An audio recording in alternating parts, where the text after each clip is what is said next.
All right, here you go. We're just a little bit late. We got caught up in the chat amongst ourselves.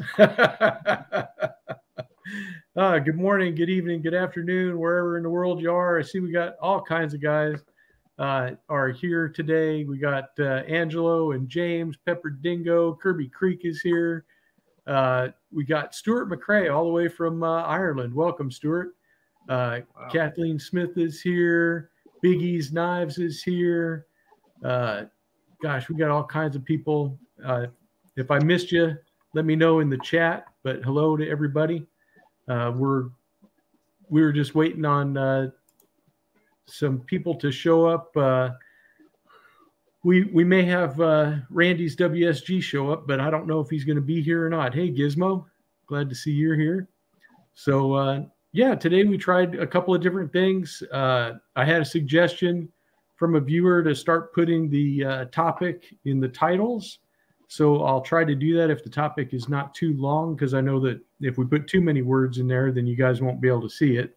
But we'll kind of at least get the gist of what the show is going to be about. And it's a good reminder for all of us old heads anyways. And I'm looking at you, Terry, when I say that. But he knows that I'm the same vintage as him, so it's okay. Well, wait a second. I see a white beard, a white beard, a white beard, and a white beard. Hey, now. Hey, respect your elders, youngin. I was about to say that. Children are to be seen and not heard. Oh, my goodness. We're starting off already. Wisdom. Facts I got to start off with some congratulations, because we've all hit some milestones here. I got to 2,000 last week. Terry also got to 2,000 last week. And I think it was during this week that you hit 1,000, right, Andrew? Yeah, I think it was just Thursday night or Friday. Yep, very good. Congratulations. Congratulations on that. Of course, HT, he just passed 500 here about a week or so ago. He's almost to 600. He's getting up there. Yeah, he's getting up there. He's on the march to 1K. Hey, Pete, I see you're there. And also our friend Thrifty Kniffy, he hit 6,000 this week. Oh, wow. So, yeah, wow. He's in the stratosphere. He'll probably be at 10,000 by Christmas. Awesome. Yeah, he's just he's a rocket, that's for sure. Oh, Jeff Jackson is here, and Sharp Guy. Hi, guys. Yeah, so great. Hey, do me a favor, you guys in the chat. Tell me what kind of knives are you carrying today, and what are some, if you're carrying a knife or not carrying a knife, what are some of your favorite single bladed knives to tote around or to use?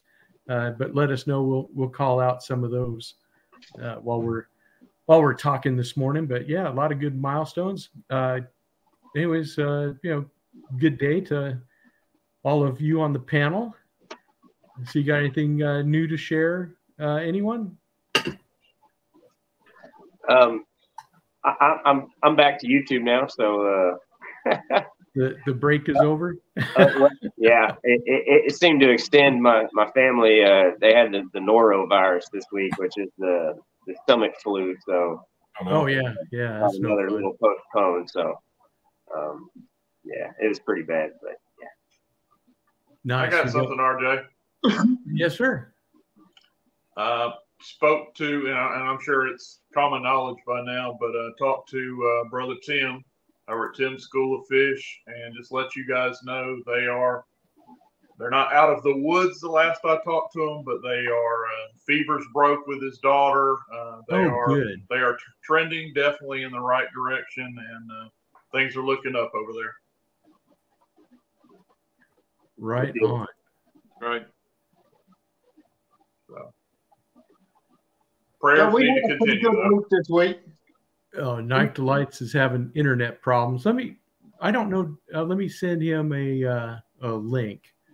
I'm trying to keep up with some of these. I'm highlighting the EDCs as I'm finding them. But let me send that link over to Tom and see if he can get on.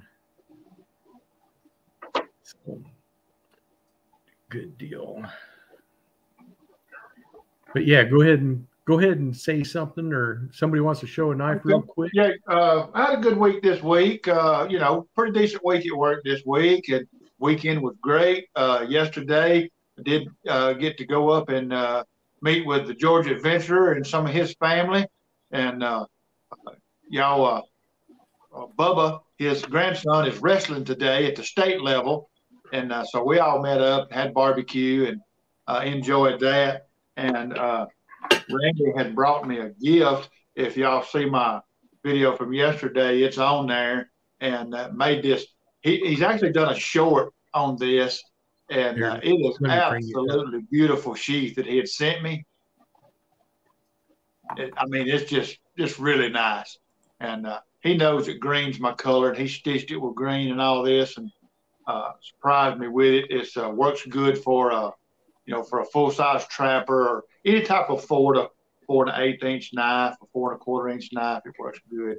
And he gifted me that yesterday, and that's pretty awesome. And this past week, I only picked up one knife this past week, and I've made several videos on it, and I've really enjoyed this. This is a 1990 Remington Bullet Tracker, single blade lockback. These knives were made by Camillus, and I am, as Patty would say, I am just over the moon with this thing. I really, really did. I don't want to put it up. I want to carry it. Yeah, that's a nice knife. I've like I told you before the show, that's been something that I was looking at ever since they came out. Yeah. Right on. Well, Kaylin, I know you set up that tag about the single bladed slicers and stuff, so I figured that you had a few laying around. You got something to show us? Sure thing. What will we start with, though? I'll leave up to you, sir. I'll start with these two. Recently picked up a K Select. It is a full-size copper lock. This one is in the dark red bone, and this one might be my favorite knife as of right now. I know Andrew just got one, and he really likes his, and actually got mine the same day he dropped his the video that he got his, and they look quite similar actually, the bone color. But this one's from 1998, and there's a great swedge there, long pull. So it has a circular King stamp. It says Case XX Select. Also has Case XX there on the shield. Bit of a flying saucer shape or something. Pretty neat. But of course I have the fixed blade to go with it. So that is a 678-3.5 from the same year. And I've recently found out there are 8 knives in this red bone family. Oh, wow. They also made them in stag, and they also made them in there's a different bone color as well that I saw them in. And yeah, I was just, here we go again. Just finished the family, so found out that I have to go ahead and finish this one out. So yeah, love this knife right here. So that'll do it for now. All right. Those pocket worn red? I believe this one is yeah, pocket worn red, and I don't think the slab side hunter is, just because it just does not appear to have the same wear on it though. But. Yeah, that's pretty cool. I got to tell you, you keep showing that knife every week, and I keep liking it. It's like this other red single-bladed buck knife that somebody might have. I don't know. They might have it handy. He's waiting for Tom. Yeah, it could be. Did you want to go on, Andrew? Are you ready? Oh yeah, I'll go on. I'll show my. It's the one that like Kaylin was talking about. Yeah, I got it recently. They call it dark red bone, but it's a peach seed jig. I don't know if you kind of see the jigging in there. Kind of, it does have that flying saucer-ish shield, but it doesn't say tested XX. Just says case on it. Carbon steel. This is by far one of my favorite case midlocks or lockbacks. You know, I have the Warncliffe in stainless steel, and that's really nice, but there's just something about this clip point blade and the size. It's really nice. My favorite mini copper lock would be this gift from Cheeto Bandito. I don't have very many minis. This is the only mini copper lock I have, an amber bone. But I recently found one that has been discontinued, and I didn't see them anywhere. And it should be here tomorrow. It'll be a surprise about the bone material. I do prefer the larger ones, but these are good, nice, thin locking pocket droppers. Pricey for the small ones, for sure. Is Tom here? No, Randy is. Oh, Randy. Yep, got Randy, our good friend Randy's WSG Wasteland Survival Guide. There he is. He hasn't been on in a while, but I've been meaning to get him back on here. He's having some technical setup issues, but he'll be back. All right, so welcome Don C and Old Fart. I see you guys are here. Midnight Crisis is here. I hope you found the right live. He was thinking he was in the wrong one, but it's the right one. It is. It's the right one. It's the best one. How's that? And so yeah, Tom's in the chat room. Did you have something to show him, Terry? Tom, you're missing out, baby. You're missing out. There you go.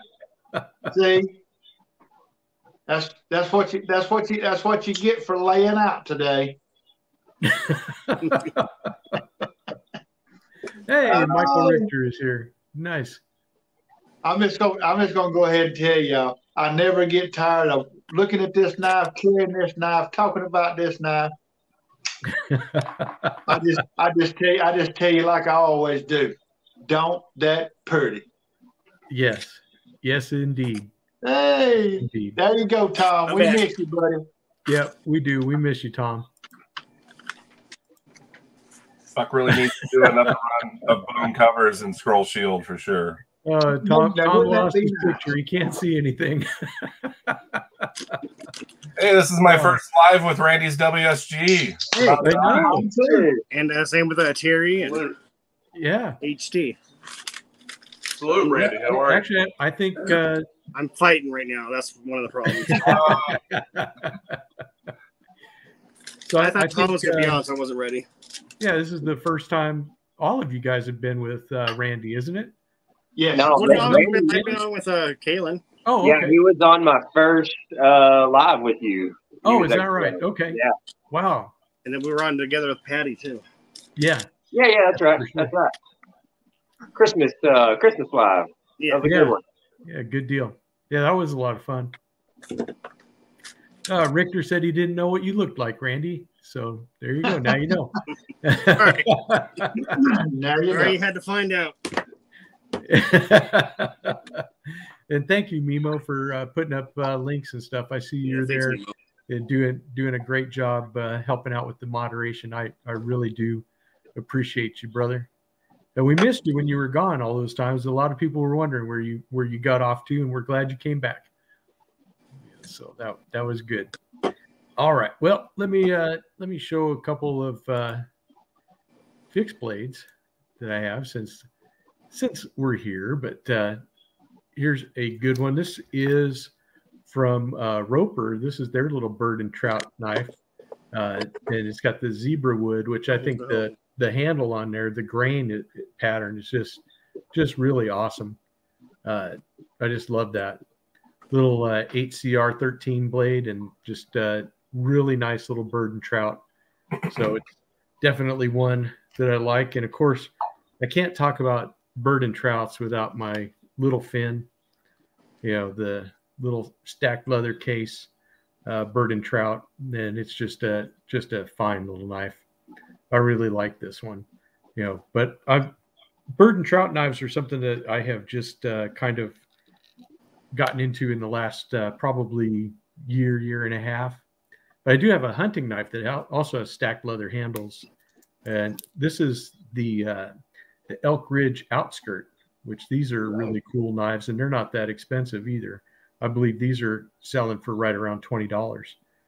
But it also has the 8CR13 MOV blade, but really nice blade shape, really nice handle. I like the finger cutouts on it. Nice little place to put your thumb here. Just a sweet knife. So there you go. I'll set those down. And well, I don't see very much stacked leather handles with finger grooves. That's kind of cool. Yeah. It's something that I think was more prevalent in the 60s and 70s, but not so much today. I'm sure you remember those, Terry, from when we were kids. Absolutely, just like yesterday. Yeah, that's right. It's funny you can't remember what happened yesterday, but you can remember what happened 30 years ago, clear as a bell. All the fun stuff. Yes. So what do you got, HT? You ready to show us some stuff? Yeah, I'll show another fixed blade since you were on the fixed blade there. Sure. We got this guy here. This is a Battle Horse Knives. Get in the frame there. This is a Battle Horse knife, and they call this the Foxhound. And it's got a nice, pretty high full flat grind on it. Of course, I added a sharpening choil. You guys know me and my sharpening choils. They didn't have one, so I added one. But this is a very, very good fixed blade. It's like 7.6 inches overall. Can I show y'all how that looks in hand? Very comfortable. That handle's really thick and contoured. I added a little leather lanyard on here, as I tend to do. But just a nice fixed blade, one of my favorites for my collection, and that's the Foxhound by Battle Horse Knives. And I believe this is green micarta on the handles. But it's a good knife. It's not too big, not too small, and actually a pretty good slicer with that high full flat grind on it. It's a good little companion knife. I don't know if this would be your first knife, for bushcraft or anything like that, but it's a larger EDC knife, and it would be a great companion knife. Can kind of side as do some food prep if you were out on the camp or whatever, but just kind of a good little all-purpose knife. It jack of all trades. It's not great at any one thing, but it kind of morphs into any environment. But I really like it. Comes in this nice, I think they call it JGR. I believe it's JG. Is that right? JSR, JGR leather sheath. That's how it looks in the sheath. But yeah, one of my favorites. So James Alton had a question. He asked if that blade was coated. No, it's a real. Get up here, James. It's just a real satin. It's not coated at all. But, like a brushed satin finish. Yeah, very, very brushed. It has the vertical. I'm sure that won't come through. But it has the vertical grind lines going up and down. But it's just a heavy brushed satin on that, James. Nice.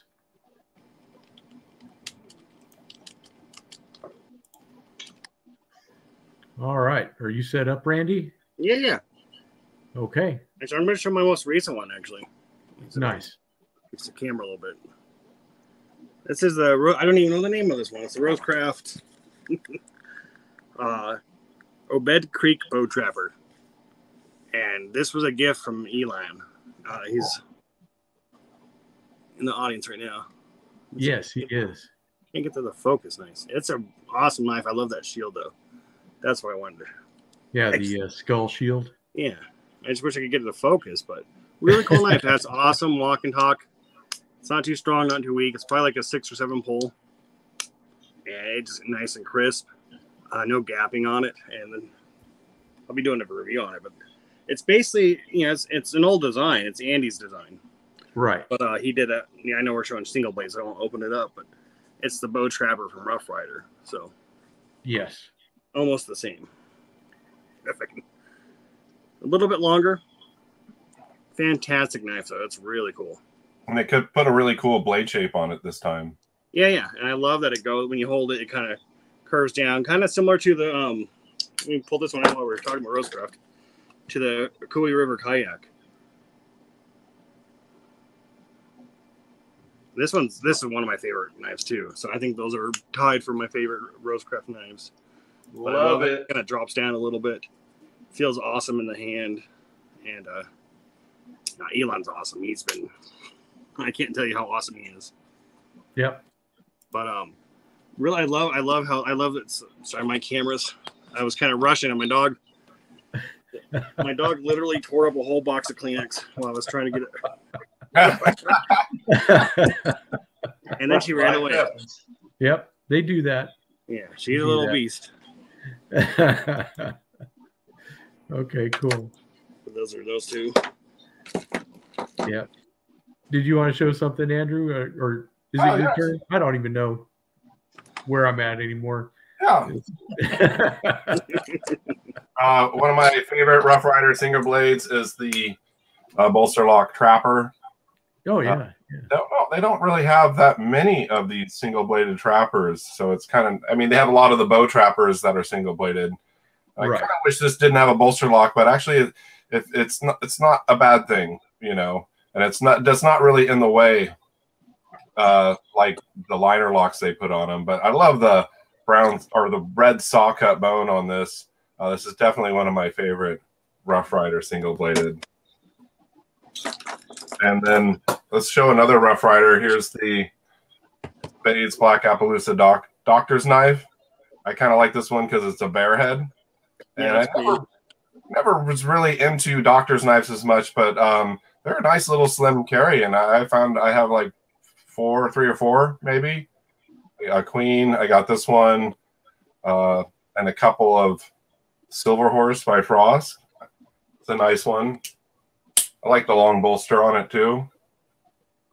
By far my favorite case single blade that's not a lockback would have to be the single bladed 6.5 Stag Barlow. Really thin. And I'm really glad that they released this in 6.5 Stag. I hope to see more Barlows by them. I think the only 2 I don't have is the navy blue and then the limited edition red barn board. Right. Maybe we'll get lucky and they'll release a green one. I don't know. And Jesse McJames trying to stir the pot. I don't know if you saw that, Terry. What did he say? He said, can we just have an episode where we all show our red Buck 112s with script shields? He thinks that'd be a fun episode. Terry has the only one. I know. It'd be the Terry show. Oh Lord, Jesse McJames, he'd be liking to stir the pot. That's for sure. Yeah, yes, he does, and we welcome that here. Absolutely. Okay, yeah, I see you had something there, Terry. I got a couple we could show. All right. Well, Andrew, I had pulled this out. I just didn't know whether I'd show it today or not. But since he showed that doctor's knife, this is the only one I have, and this belongs to my red bone pocket worn family that I'm collecting on.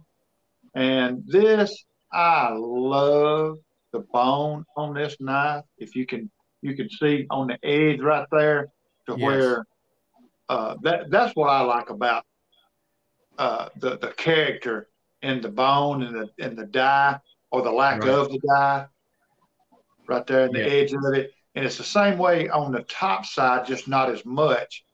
But the fit and finish on this doctor's knife is pretty darn good. not perfect, but it's really good. And I can see where that'd make an excellent little second carry, if you wanted to carry one. Really, really, really dandy little knives. But these pocket worn red bones, they really kind of give me the fizz, and that's what I'm trying to collect that family slowly but surely.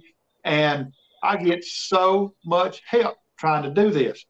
And what I mean by that is Kaylin's helped me locate a few of them. I've had some gifts. This one was a gift to me by Big E over Big E's Knives. Oh, that's nice. He gifted me this. Thank you. And also cool. In that same family, I have Sodbuster Jr. Now, this one don't have quite as much character as far as on the dyeing. Got a little bit on the top side right there. The fit and finish on this one is really, really good. This has a real good pull on it. I really dig it pretty good. It's a little small and thin for me to carry, but this also was a gift to me. Gabe over at GR Knives and Outdoors gifted me this for Christmas. Thank you so very much. Just a jam up fella. And if y'all will, while I got here, I'm going to take Tom's place on a shameless plug. Gabe is not very far from 500. There's enough people watching this right now. If y'all would go over and look at his channel and subscribe to him, he could be over 500 before we shut this show down today. Because I think he's in the high 480s now. And he deserves it. Got an excellent. That would be awesome. He's got an excellent collection. He represents the community really well. He supports all of us. He deserves the 500. Let's help him out. Absolutely.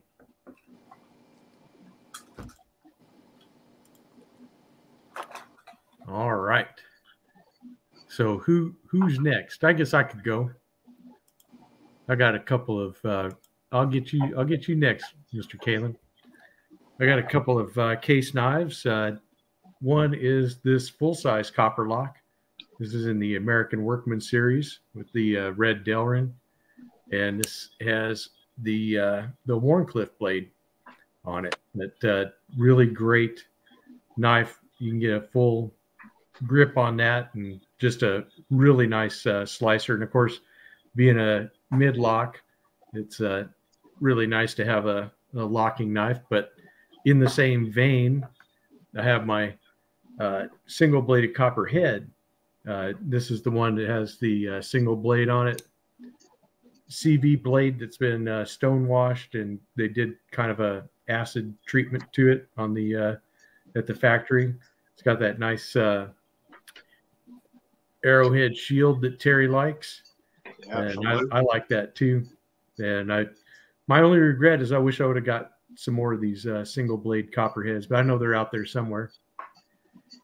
Jesse McJames wants to know if anybody has anything in yellow Delrin or purple. Yes, we do. Yeah. Oh, yeah, we do. We do. Let me. We do. I have a Roper tumbleweed right here, and so this has the this is the yellow Delrin kind of from this was from Tractor Supply, so it's not the white bone but the creamy yellow Delrin. And the copperhead is Richter's favorite pattern. He said, "Sorry about that." And then we'll I'll go ahead and give the floor up to somebody else. All right. Oh, he's got one too. I forgot. He likes his. Yes, he does. Okay, Randy, go ahead. There you go. You're on mute. You're muted, Randy. There. I just thought it'd be better without sound. I got this from a traveling box of knives, and this was actually put in there by Kaylin. And nice. I figured I'd try it out. Everyone says it'll grow on me, and it's not. I love the knife. The pattern's awesome. It's lost its snap. I need to clean it, but I've been using it. Oh, yeah. Nice. A little bit of patina. Really nice knife. I like it. It feels great in the hand. I have a Roper one. This is the bone lockback though. And this one's not. Listen, I don't know if you can hear that snap. Really nice snap to it though. And a really great knife. This was Donnie B all day's knife, and he tested the heck out of that one. So this is a very capable knife. So that's what I had pulled out. Nice.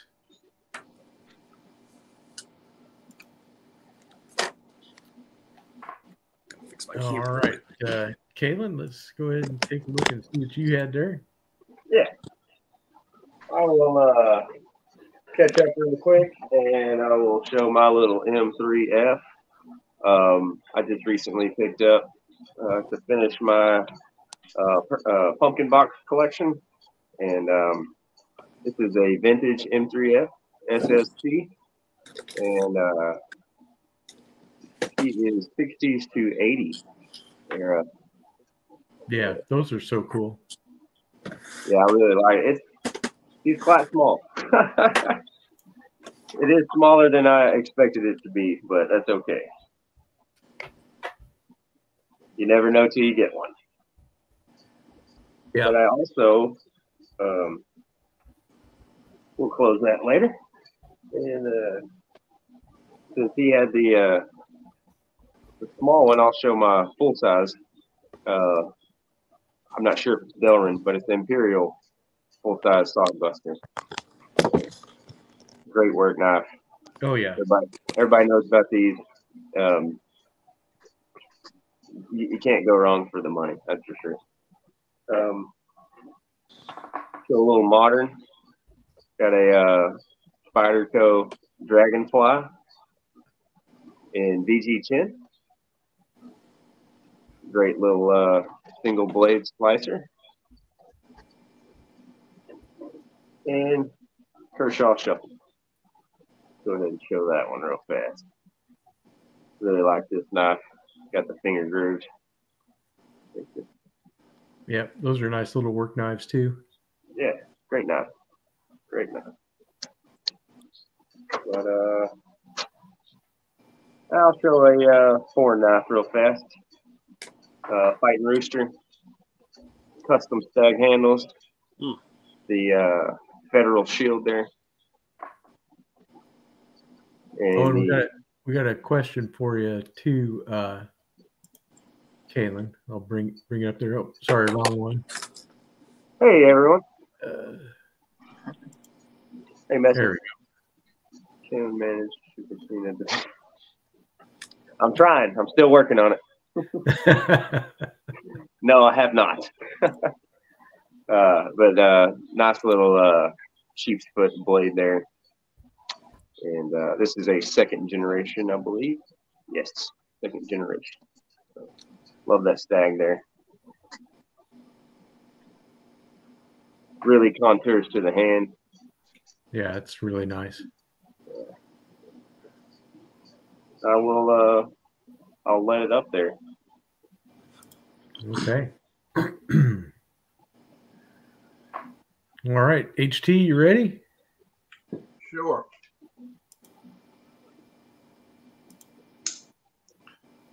We're going to go with one that's a little uncharacteristic for me. You guys know I'm kind of the resident big knife guy.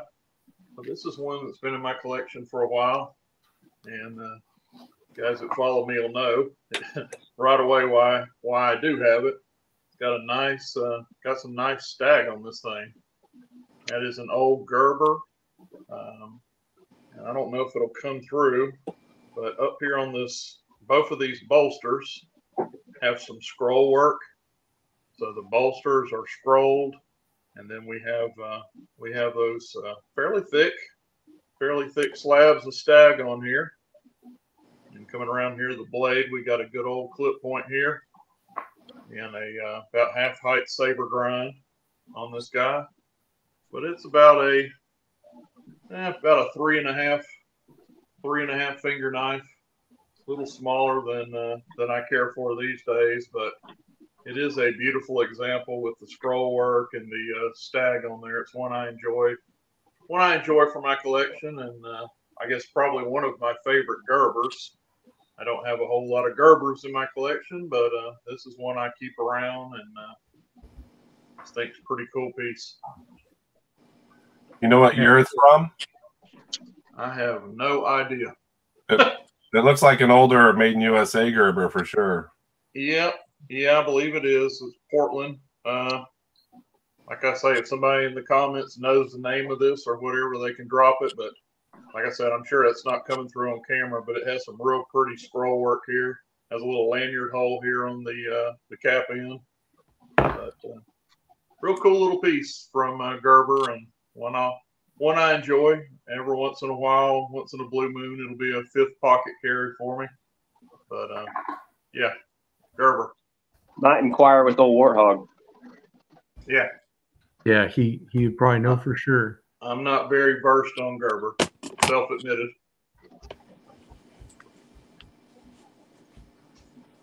That's all I got right now. I've got a few more, but I'll just do one at a time. I won't hog the show. Oh, don't worry about it. I was typing a comment, so it's just one of those things of you only got so many hands and all the controls and everything else. And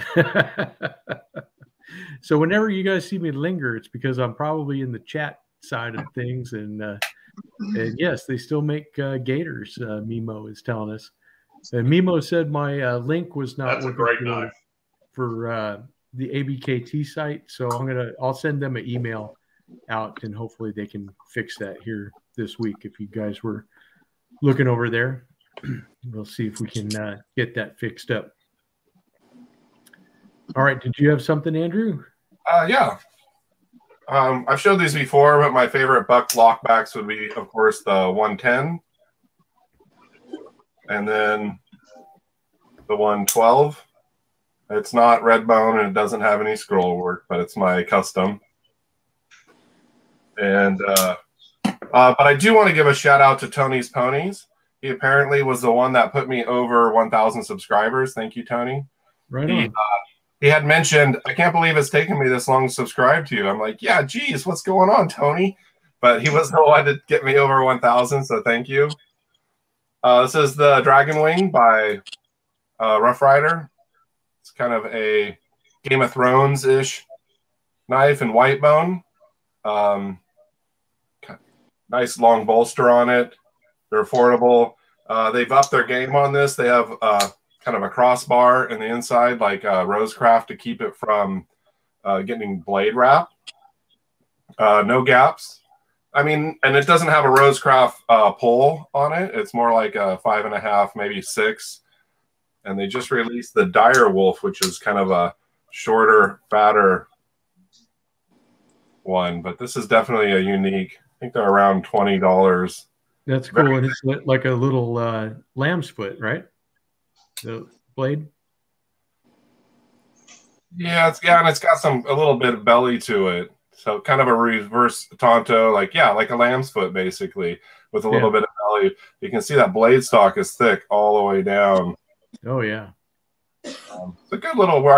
I'm glad Rough Rider is just doing a few things different, you know. But yeah, kind of a Rough Rider Reserve almost quality to it, except it doesn't have D2 steel. It's actually 420 HC, which is the first I've seen on Rough Riders. Oh, wow. I didn't know they'd gone to a 420.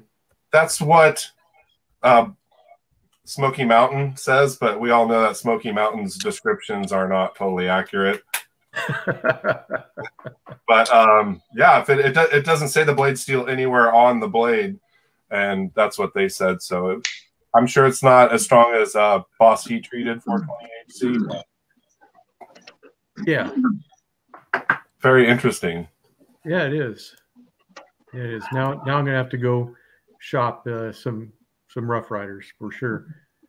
So speaking of Rough Riders, I have a couple that I wanted to show. These are a couple of their metal covered ones. Here's the Apta, and look at how nice that copper has patinaed. It's getting to where it's like an old penny, you know.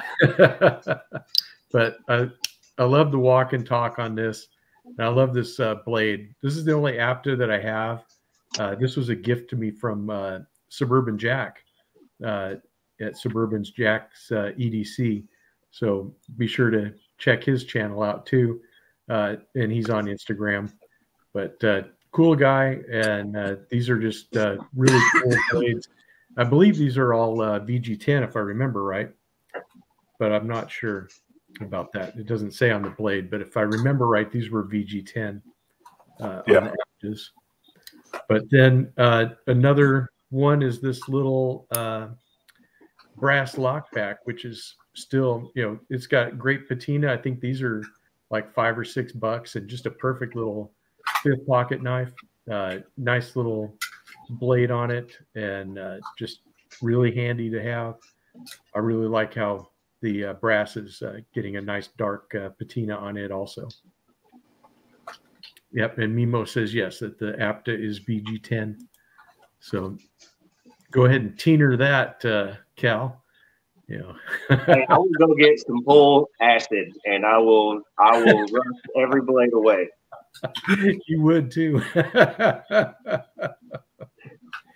Are the metal ones heavy? This little one is very light.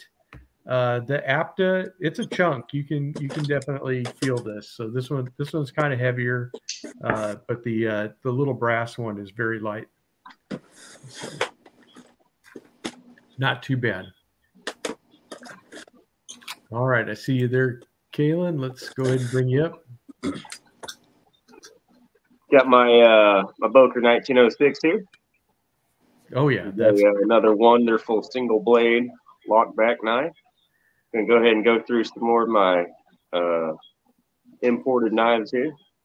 It is in ebony wood. You got the Boker shield there, and you can't hardly see it, but it has one of the nicest stamps I've ever seen. Probably, I don't know. I don't think it was done by a person, but it's very nice, very, very nice. One of my favorite blade shapes there. Very old blade shape. Back to the clip point there. That's nice. Yeah, but also have an old vintage J.A. Hinkle Boker here, and this one was a willing collaboration, and single blade and some really old stag there, and it was plumb dried out when I got it, and I literally just dipped it in the oil and just let it sit there for 30 minutes, I think, and brought it back. It was splintered everywhere, just little hairline cracks everywhere, and brought it back pretty good, I'd say. That's very cool. Yeah, you can't see them anymore, at least. No. She was dry. She was dry. But, yeah, great little Barlow flip point. And another great one. Can't show a single blade knife without showing this one. This is my grandfather's hen and rooster lockback, and this is I don't know how old, but I'd say fairly old. It's definitely a real hen and rooster. And when I say that, it's not been parted together from parts from China or even assembled in China. No offense to anybody that collects that stuff. No offense. But yeah, got the crow's foot jigging. Gotta love that. Yep, for sure. And I have a Arthur Wright Sheffield knife. Very awesome. This was gifted to me by MBEDC. Oh, nice. Yeah. For the knives I sent over at Christmas. So really fantastic gift. Thank you, brother. Love this thing. So, and I think that does it for my imports. Okay. All right, Terry, did you want to follow that up? I can do that. Jesse wanted to see a purple knife. There you go. There you go. I knew we had one out there. Got you a purple knife. Now, this is not my knife. This is on loan to me from Aaron at 865. He'd sent me some knives to get me out of my comfort zone.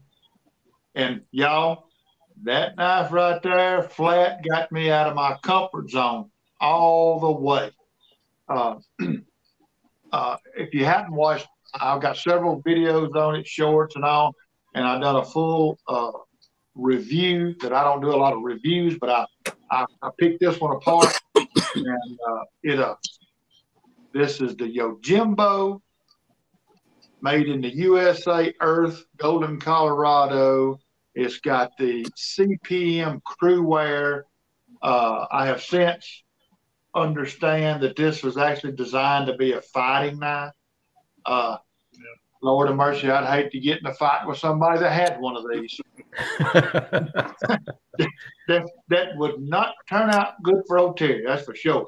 But this knife has a lot of really good qualities. I'll agree with that 100%. Not my jam, not one I would spend money on, but it's really cool. Really well put together.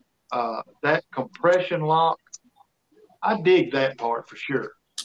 Yeah, that's pretty nice because you don't have to worry about your fingers being in the way or anything like that. Spyderco don't make no jump. Spyderco don't make no jump because I got some. This is the first USA made Spyderco that I have had in my hands. It won't be the last. All I'll say about that. I got Mimo says if you like that one, you'll like the bigger brother to it. They have one called the Yojimbo.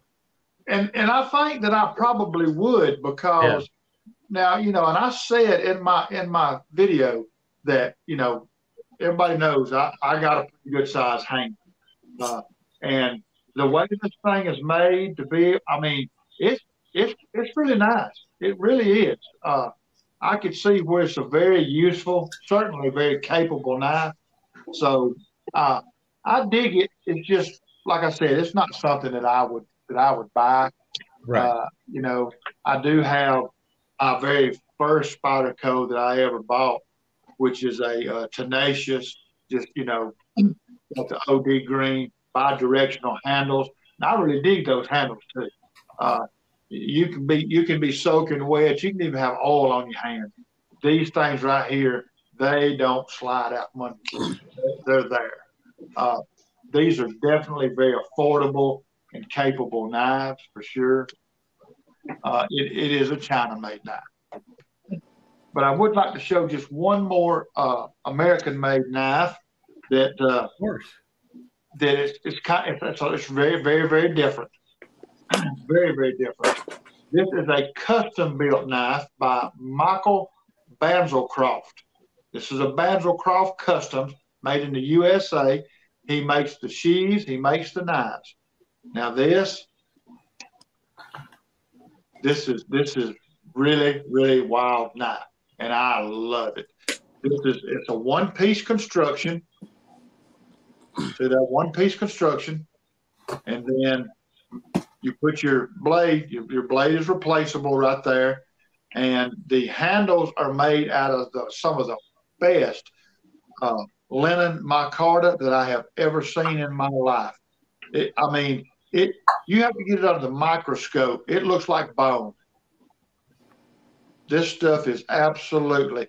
These ain't cheap by no means.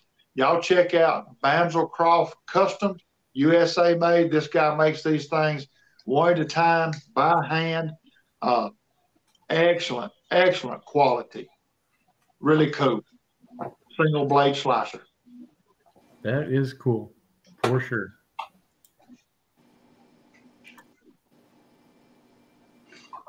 All right, you ready there, HT? I can go. Yeah, sure. I've showed this one, I think, on my channel before, but did a couple little mods to it recently. Added a thumb added a quick stud and a sharpening choil. That'll be no surprise. But this is a lion steel, and this is called the Opera, the lion steel Opera in stag. If you guys know, stag is my favorite handle, and really cool. It's a mid lock back. Has like I said, I just added this thumb stud so I can roll it out. Has a little leather lanyard on here, and it is just a perfect size EDC knife. You can see I fit comfortably on there with all 4 fingers. Has a cool kind of blade shape, kind of a drop point drop point and a spear point kind of had a baby. Yeah, I wouldn't argue with either one of them. I guess technically that's a drop point, but does kind of come out there like a spear also. And it has a real high hollow grind on this thing. You guys can see that. It comes up about 3/4, maybe even a little higher than 3/4 up the blade. And it is a super slicing dude. But another one of the modern traditionals, if you will, from Lion Steel over in Montiago, Italy. And those guys just make a fantastic product. Fit and finish is never an issue. Guys, if I can get that in there. Centering, their centering is always spot on. You just don't have to worry about anything with the Italians. They do fit and finish awesome. And yeah, this slowly becoming one of my favorite knives right now. I can't keep it out of my pocket, especially since I added this quick stud on there. And I think I can flick it out there if I wanted to. Yeah. But nice. Very, very cool piece. Checks my boxes. If I didn't say, that's in D2 steel. That's in Italian D2. And yeah, kind of a spear point blade and stag. You know, those are 2 boxes that HT loves. All right. So Big E says he's 16 away from 500. So if we can go over and see if we can push him over that 500 mark, that would be really nice. 100%. So definitely go check that out. Andrew, are you ready? Yes, I am. They wanted to see some purple knives. You showed your full-size Wharncliffe. Yep. Copper lock. I'll show this for Byron Kennedy. He loves purple knives. He started an open tag. Show us your purple knives, and Byron, I'll do my video tonight. I'll be sure to have everybody tag you on it so you can see everybody's knives. So I had to throw this out there. It's stainless steel. It's not carbon like yours are, Jay. So some Rough Riders, Half Hawk, and T10. The Cinnamon Stag is a great one. Really nice single-bladed slicer. It really far exceeded my expectations for, I think, a $15 knife. Great snap, good centering, good walk and talk. And its brother, the single-bladed Barlow. Kind of a light pull on this one, but all you who like single-bladed Barlows, this is it's a nice little pocket carry for sure. Yep. And then let's throw, of course, I know, RJ, you have this one. It's the green micarta cotton sampler. I had to get this to I got really into this classic green micarta. I like how it has stainless back springs, no R stamped on the front bolster. Yeah, I thought that they were a really a great series of knives, but you're safe in showing that. I didn't grab that one. So. Well, I have a few other samplers. So I have like 3 large size and then a small.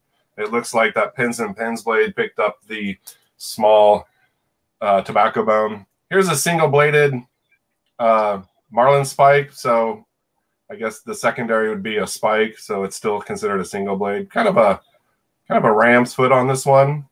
Yeah. And it's a big knife. It is. It's a big old knife. Yeah, thin but big. You know, the blade doesn't lock, but the Marlin spike does. I do notice that the newer Marlin spikes they've released don't really lock, but this one does. Yeah, I think they should lock. I don't know why they don't. That to me, it just seems like that's part of the pattern. Yeah, a lock, because all the old ones I've ever seen, they all lock. Yeah. So to me, that's a departure, and I don't know why they did it, except for manufacturing cost. Yeah, maybe, and then maybe the new ones, I think they might have a half stop on the spike. So if you want to use it like this instead of in the full open position, I think they might have a half stop on their spike. But I like that it locks. It's kind of a neat locking mechanism. Yeah, I think so too. There's a few for you. Nice. All right, Randy, you ready? Yes, sir. Okay. Well, Messer HQ and Richter's Knives literally just had a show about GEC, so I figured I'd shout them out and show off my only 2 GECs. But this is a 74 pattern. It's also a cotton sampler. And I have a little Craftsman socket on there. It's a lanyard, but this is probably my favorite knife. My favorite slip joint anyways. Has probably like a 6-pull here, 7-pull here. Fantastic, fantastic walk and talk. And I was just blown away that somebody gave that to me. And then in a trade with the same person, I got a Hawkbill. This is a 47 pattern.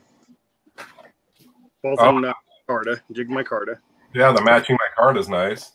Has a weaker pull, but it kind of makes sense because this is more of a pruning knife, or even you can use for electrician's knife or carpet even. I mean, so you're going to use it when somewhere where you're using gloves, so it's nice to have a big, nice blade. It's not going to slip out of your hand when you pull it open. So really cool. Makes a lot of sense. Has a little bit of patina to it too. If I can get it to focus, which I never can. There, you can kind of see it. Really awesome blade though. So I wanted to show this off. And then I got one more to show real quick. I had an Arthur Wright lamb's foot that I gave to Kaylin, and I almost regretted it because it was like the best pull I've ever had on a knife. I got a gift from MB EDC, and this is an Arthur Wright E-Trick. And this thing will pull off my nails. I have to be careful to open it. I really had to clean it up, but this thing is a straight up 10 pull. It was 11 when I got it because it needed oil, but once I oiled it up, it was a little bit easier to pull open. Heck of a snap. I'm scared to get my fingers anywhere near that one. But just beautiful rosewood. And brass scales. Just a fantastic gift, too. It's not going to close on you. It's hard. It's really hard to push, even with your thumb like right there. But fantastic knife. So that's 3 I had real quick. Those are so cool. I want to pick up one for sure. Dude, definitely, they're awesome. The newer ones are so awesome. I have the peach pruner, but it's a little different than that one for sure. Yeah. Peach pruner is awesome. All right. Well, I have some nice Boker knives to follow up. Kaylin had some too. This is the copper covered Atlas Plus, and this is just a really cool slip joint. It's got the 12C27 stainless. It's got a pocket clip, nice and thin. Just a super little slicey slip joint for sure, if you're interested in such. Another great one that I got was the Boker club knife, which I still think is just such a great knife with the 01 tool steel, the micarta, and the copper bolsters on it. Just a really handsome knife, really cool. That is gorgeous. Yeah, I love how Wow. they made it so that the basically the tang is sunken down into this end, and you still have enough to grab. It does have a long pull on it, so if you want to use your nailer, you can just pinch the blade open. Half stops. Just a gorgeous knife, and love that nice big fat spear that's on it. Just an absolutely cool knife.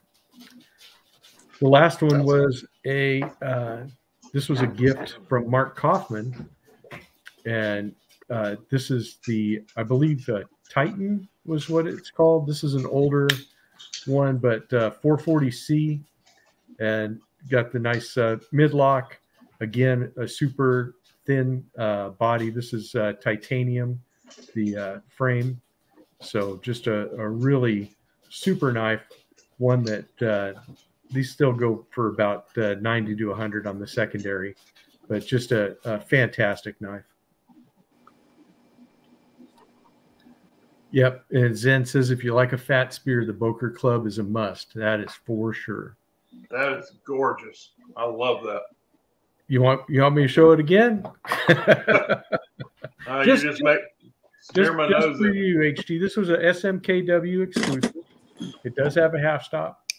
Not a super strong pull, but just, I mean, super thin. You know, like I said, 01 tool steel, acid wash on it. When I saw it, Jersey Pete had these. Had Richter says fat spears are his jam. There you go. But yeah, Jersey Pete showed one of these, and I was like, oh my gosh, I've got to get one. And what is that handle material? This is a brown, like a burlap micarta. I don't know if it's coming through or not. And it has copper bolsters. This was a SMKW exclusive, and I think I got a text the other day. It said that they have their exclusive Bokers and stuff are on sale, and they had 3 or 4 different brands. Yeah, so. And yes, Mike Curtis is saying thank you to everyone for their well wishes and prayers, for sure. We are definitely still keeping you and Mrs. C in our prayers, Mike, till you guys get through your stuff you're going through. 100%. Yep. But yeah, that's just a great knife, that Boker Club. That is just you stole the show with that one. That's a showstopper there. Maybe. All right, Kalen, are you ready? Always. That sounds good. Go ahead and steal the crown back. You go right ahead. We're gonna one up each other all night. You gotta come strong, Kalen. I'm just kidding. I'll wait. Okay. It's okay if you show me up. It's all right. I know. I'm just gonna play catch up. I'll just play catch up. This is my mini copper lock, 2000 model, nice and pocket worn. Got this at an estate sale a few months back. Love this thing. This is my backup carry. As everybody knows now, I only carry this, and I'll just show this real fast, because it's not a single blade, but do a little pocket drop real quick, and everybody else can do a pocket drop. I'm gonna tell you, it's I'll allow it because you only use one blade at a time. So there you go. But I did make an addition to my carry. With this, and Mike Curtis will appreciate this. I found a matching peanut. Nice. Oh, is that cool? Saddle horn. Same jig, same shield, same year. 2010. Oh yeah. Antique bone with the winter bottom jig. So yeah, upgraded my carry there. But as far as my next knife will go to this here, single bladed 6118 in antique bone.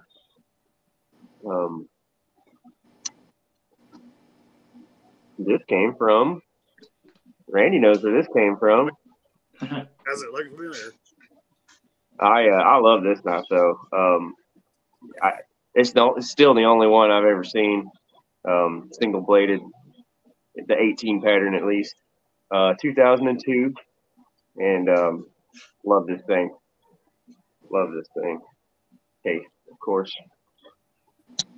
And I'll show my one of my very first knives ever. This Schrade Scrimshaw. with the mid lock. The liner lock, and very nice patina spring there, and stainless steel blade. Got the bass chasing some minnows there, but really like this one. Has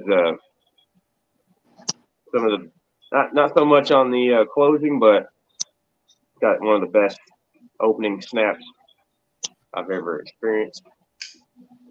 Love this knife. But oh, and I will show, last but not least, the knife that Randy had mentioned, the lamb foot from Arthur Wright. Love this knife. Thank you, brother. Really do love it. Yeah, I was on the fence. I didn't know if I should show a bunch of Arthur Wrights, but probably can't hurt. Probably can't hurt. That's a heck of a work knife right there. Oh man, what do you mean? This is in a collection. This shit ain't working. I was just gonna say it's better than any Saudi I've ever tried, which I've only tried one. So. Oh, the lockup on it and the snap. It's absolutely way safer than a Sunbuster. No, that one's awesome. I'm glad you like it. Oh yeah, thank you. And I'll leave it there for now. Okay. Keep lots of oil on the Arthur Wright and Son. Sometimes it makes it worse. It makes it more snappy sometimes. Oh, I mean, just on the blades, because the carbon steel will want to rust really easy. I put like a wax oil on mine. I think I use finger oil. Oh, that'll work, right?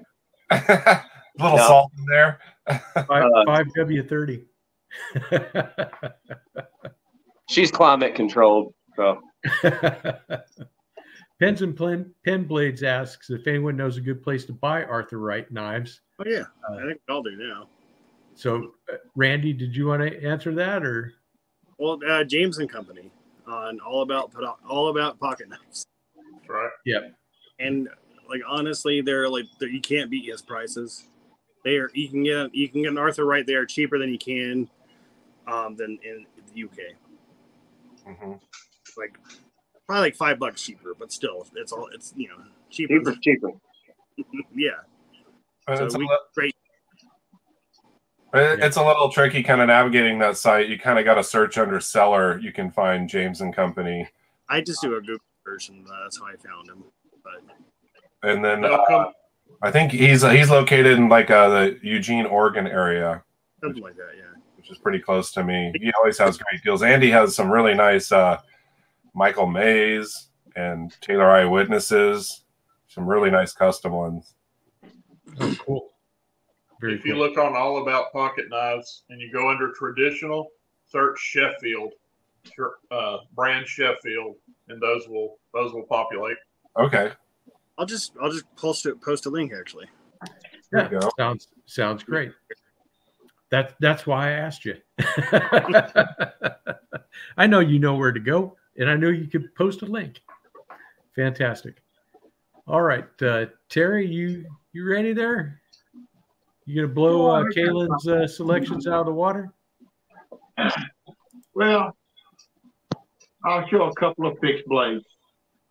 This is my Ken Richardson with the Crown Stag. Got the 1095 blade steel. I really like this knife. I like the way that he just done it perfectly. He's out of is it Missouri he's out of, Andrew? I thought it was Alaska, but I think you were saying Missouri, so it might be Missouri. Yeah. Well, if you look him up, he's from Missouri, and that's where he's out of. But I'm not exactly sure where they're making the knives. They may get their Stag from Alaska. That's probably so, but that is some of the prettiest Crown Stag I believe I've ever seen. 100%. I really dig it. And I like the scrimshaw work that's on it, and the sheath is a little bit to be desired. I probably at some point in time going to have a custom sheath made. But I mean, it's okay. But I just really dig it. And it'd be a custom maker. And I'll show one more USA made fixed blade. Moore maker from Matador, Texas. Smooth natural bone with 1095 carbon steel.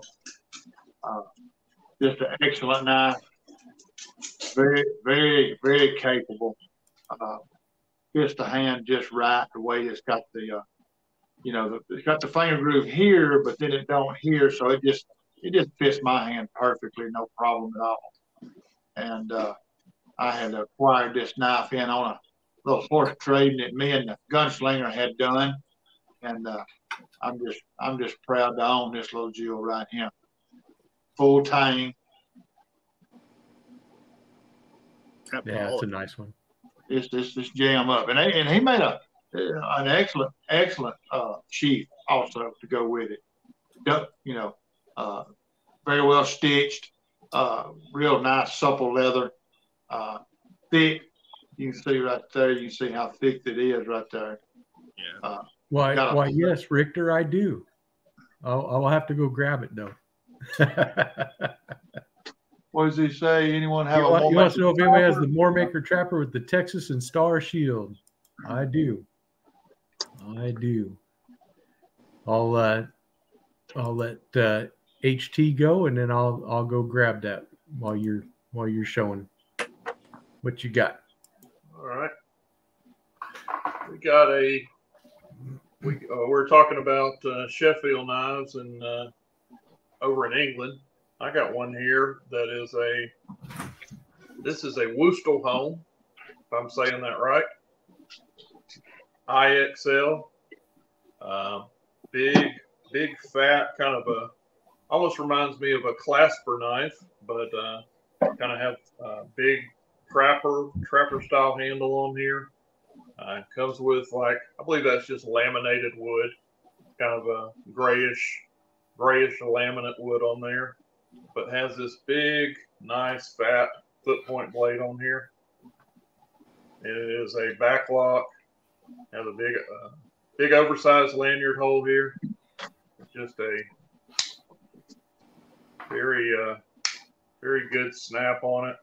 Of course, it's another hand filling job for HT here. But yeah, this is Woostelholm out of England, and I believe this is just a stainless steel. I know it's a mirror polished stainless steel blade on here. I'm not sure what kind of blade steel. Don't believe it says on there, but definitely stainless. Has some jimping right up here, coming onto the blade about a ½ inch, but very nice in hand. Get a lot of work done with that thing. It's not going to be the best slicer. It's kind of a little thick behind the edge. I think it's definitely more so made for harder use, more blade stability than blade slicing. But it's not bad. Good knife from over there in England, Woostelholm. One that I enjoy having in my collection for sure. Yep, that's cool. That's it. We'll just hold it. All righty. All right. Andrew is out for a second. We'll go to you, Randy. All right, I got a couple. I guess since we're trying to top each other, I figured speak. But not always, but sometimes. This is a mini copper lock I got in a trade with Kaylin, actually. So very nice. And a really awesome knife. This is my first copper lock. You got the amber peach seed jigged. Really cool. I'm hesitant to use it, but I'm dedicated that I'm going to use it. This is going to be a user. I just keep it in a sheath. I love it. I love copper. Next one's going to be a PM3 lightweight. Fantastic knife. Very slicey. It's hard not to carry this because I'm always trying to carry other knives to test, but I love this one a lot. It's what steels I can't see. SPI 27 says CPM. Really awesome knife. This is ergonomically, probably the best knife I have. Nice. And then to finish off, had the Vampire Jack. Now, this ain't mine. This is Ken's at Last Chance Knives, but this is awesome. This is, a serious slip joint. Out of my budget range, I'm probably never going to buy one, but it's got killer pole, killer walk and talk. Very nice. That is my favorite one in their lineup. If I ever get a Jack Wolf, it's going to be the Vampire. This basically, if you want to carry, well, not this one, but you want to carry a traditional knife, but have it slicey like a Spyderco, that's the way to go. This is very capable of cutting a lot of stuff. That is awesome. And it's still classy. Has a great walk and talk. It just cost a bunch. Yeah. That's the only reason I don't have one. But it was fun to check. Here. Yeah. I'm carrying a slip, by the way. my crappiest slip. Because I don't want to hit my other slip up. But that's it. That's what I got right now. Nice.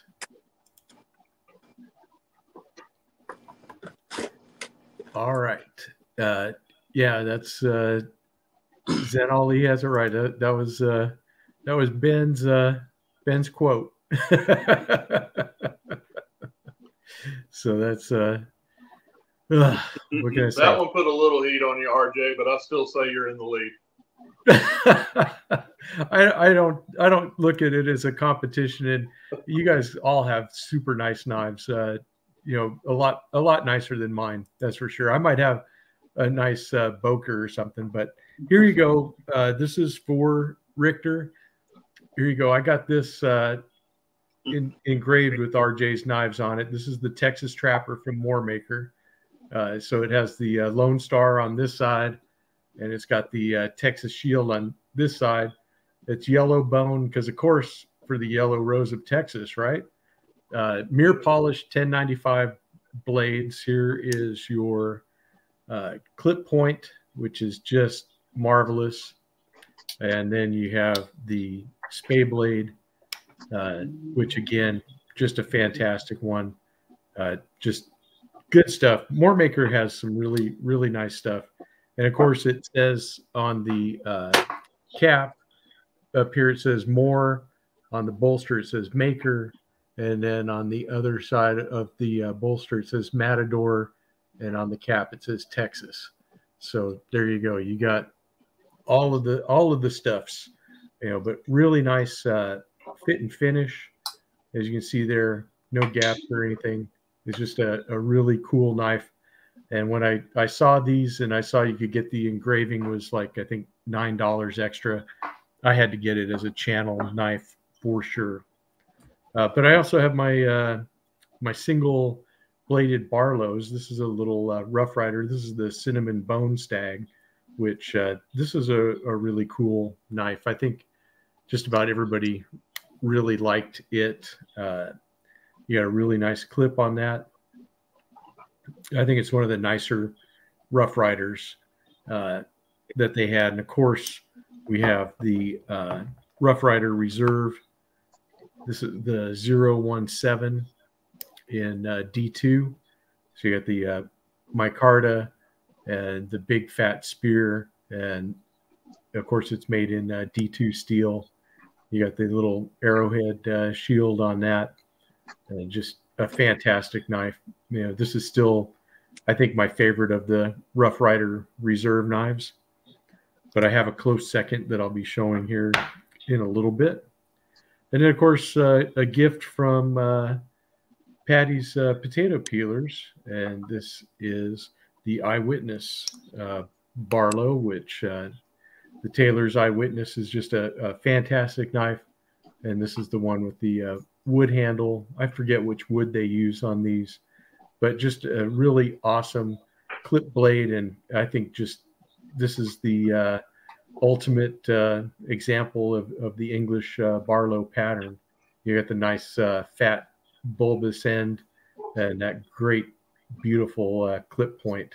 So definitely a fantastic knife. And I'm so honored that he sent that to me. It's just a fantastic knife. Love that aggressive clip on it. Oh, yeah. Really yeah, nice. Sure. Really nice. All right, Andrew, did you want to go? We kind of went around you while you were. Yeah, I thought you were looking for a knife, so I went and did a few things real quick. I want to give a shout out to SD Leatherwork. She had made this for me. I did not ask. It's a nice custom slip. She said it's a little wide for wide knives, but I thought it was so cool. Well, let's show her maker's mark there. She got SD Leatherwork, handmade in America. She custom drew this, and then she's kind of practicing doing artwork on her slips. And she said it was kind of big, but I didn't have a slip for my hawkbill, and it fits perfect. And also, like elephant toe fits really good in this. So thank you, Sarah. I really appreciate it. Rough Rider Reserve, I have two. This is a big boy. I don't know. They think they call it the humpback. It is brown canvas micarta or burlap micarta. It's got a little humpback here. It is 5 inches closed. And of course, D2. Kind of a big carry, but it is slim, being single bladed. Great fit and finish. And I know Randy's WSG has one of these, the Copperhead on the small side. Yeah. I have it right here. Yeah, 3 inches, $25. Not a bad deal. This one has decent walk and talk. I know yours was a little lazy, but a good small carry. I mean, considering case peanuts can be $50, $60, $25 is not a bad deal for this in D2. 25 bucks, I was happy. If it was full price at 50 bucks, like, yeah, I'd send that back. Yeah. Not bad. It's not a bad knife. I wouldn't pay 50 bucks for it. Yeah, I'm glad I got that deal. And of course, Rosecraft has two really amazing single blade. They do most of their stuff in single bladed besides the doctor's knife. Of course, the Beaver Creek Barlow's amazing. Their Clinch River's amazing. And then, the Lusahatchee Jack.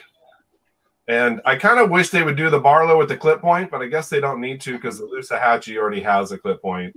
It's just the bolster's not quite as long, but I consider it a Barlow-esque. And they make fantastic knives. Yeah, I would say that the Lusahatchee is definitely in the Barlow realm for me when I look at it. Just fantastic. Never have any gaps. Always great half and stops. Great center blades. Like, probably one of the best deals for a Barlow. I mean, Arthur Wright and Son, great Barlows for $40 range, and I think these are $50-something. And I'd have a couple more Rosecrafts on the way. Thank you very much, RJ. You're welcome. I'll show you a preview of one here in a second for you. All right, Kaylin, are you ready to we'll start the circle up again? Mm-hmm. We'll show a couple Sodbuster Juniors. Son is I traded with brother Terry for this one. This is pocket worn. What color was this, Terry? Remember? Mediterranean blue.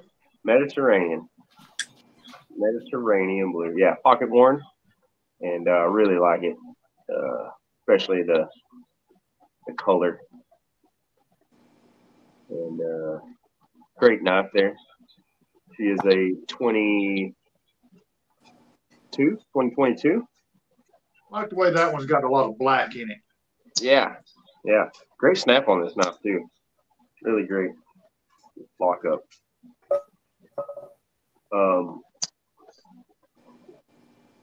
Got another one here.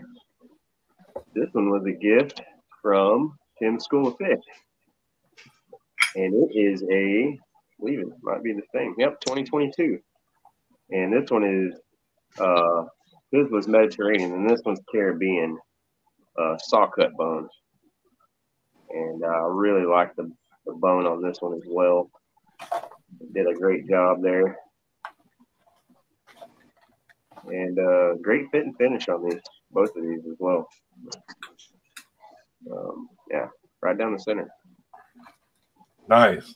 Kind of rare on a Sodbuster Junior. Yeah, I'd say about half of mine are centered and the other half are a little off. Yeah, for sure. Especially the plastic, the Delrin ones. Good luck. Yeah. Good luck. But they're out there, I'm sure. Got this beautiful thing. Randy also knows about this one. Yep. Came from him. This is another 2002. He picked this one up at an antique store in a fantastic deal, and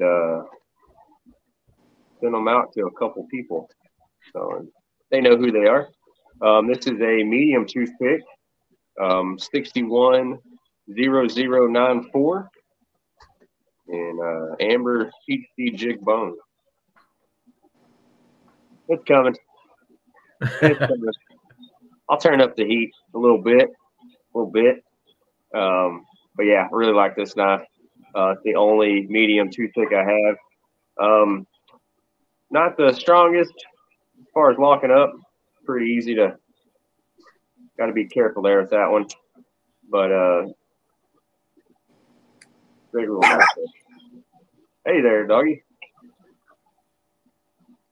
Love that one there. I still need to pick a medium toothpick. Those are nice.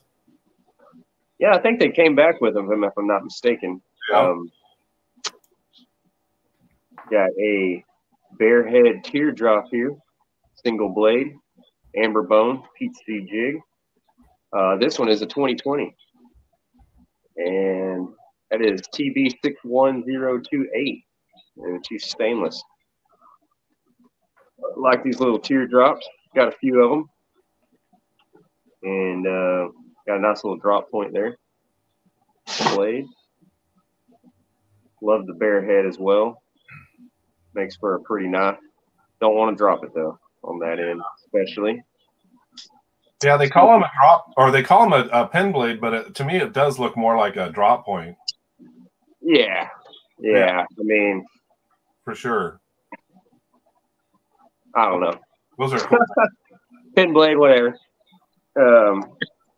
But I also have this one, a little special one here, and this is a pocket worn, and it's a 20-year anniversary for the 1996 was the starting of the pocket worn series, and they came out with this one with the gold shield and the got the single pinstripe there on the bolster and the cap. So, and I also. Nope, that's the one that I sent to RJ. His has a really special tank stamp, and I'm sure he's going to show his, but I'll let him talk more about that. Actually, I was going to make a video on it this week, so I wasn't going to show it on today's show. Well, way to ruin it, Kalen. Yep. Sorry about that, bro. Buried the lead there, but it's okay. Sorry to spill the beans there. Not a problem. Since the 2016. But 20 years from 1996. But really like that pocket worn there.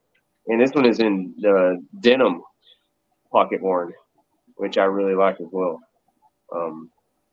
Great color there. Great color on that one. I will stop it there for now. Okay. I've done enough damage. You did enough. You did enough. That's fine. It's all good. It just popped in my head just looking at it. You know, well, I was looking at it. I was like, man, that looks awful familiar. How'd you get that back? I was like, does he have two of them? It's slightly different. Yep, just a little bit. Very cool. All right, Terry, you ready? I was born ready. That's what I heard. Queen Cutlery. Ooh-wee. Brown, deep. I call it deep canyon jig. I don't know what they call it, but it's very deep jigged brown bone. This is a single blade copperhead, and the tang stamp is from 1952 to 1955. And Nice. as you see, she is absolutely pristine. Do you think that's the winter bottom jig? Yeah, I guess you would call it that. You know, I actually have another one. I have a 58 to 60 Whittler that has the long, you know, 3 long jigs in it. Right. This is kind of it actually takes on the look of Case's Bone Stag a little bit. It's definitely bone. It does. Yeah, it's definitely bone that's been, you know, deeply jigged. But yes, when you see on the backside, it's got that little bit of that red tint to it. And this is one knife that I only have 3 or 4 knives that I don't carry, and this is one of them. I absolutely cherish this little jewel right here. I was able to get this. I bought this from a guy at the flea market, and he just didn't know what he had. But he priced it, and I bought it. And I just really love the fact of owning this thing. I mean, it's got an excellent pull, excellent snap. You hear that? It's 3 3/4 inch.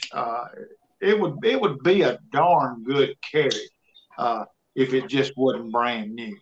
So I just won't carry it. That is definitely part of my collection. And Bids, you opened the door a while ago and you let Kalen show a jackknife.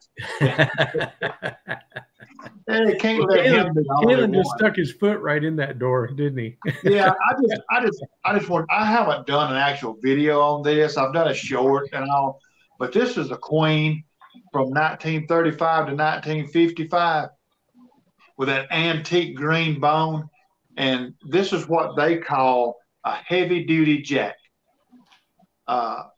That's beautiful. Man, I really dig this knife. The antique green bone, I don't care. Back in the day, of course, you can see it has a lot of brown to it, but they called it antique green bone. Queen done it. Case done a lot of it back then, and I just really dig these old knives. Love them to death. Yep. Elon says you bought that knife new. Is that true? Hey, y'all quit picking on it. Y'all gotta understand this is not gray. This is blonde. It's patina. It's patina. That's what it is. There you go. Say it 3 times. Exactly. That's beard teeners, because you know, you gotta live some to get them looking like that. I earned every one of them. Yes, sir. Too much sunlight, more like it. Sir? Too much sunlight, more like it. Yeah, laying on the beach just bleached out my hair. Yeah, that's it. All right, HD. Andrew, is it me? Yeah, it's you. All right. We got one more here. We are back to Italy with this one, guys. This is one made by Masserin over in Montiago. It's one of those MKM umbrella knives that has Masserin, Lion Steel, Viper. But this is actually a Masserin. And it's another modern traditional. Has a thumb stud here, so you can one hand open this guy. And it has some real, if I can get it in the frame here, some real good looking, hold it by that blade, desert ironwood handles, covers on it. But nice. Real aggressive, pointy drop point on this. And this is in 440C stainless. But yeah, and it also is a liner lock.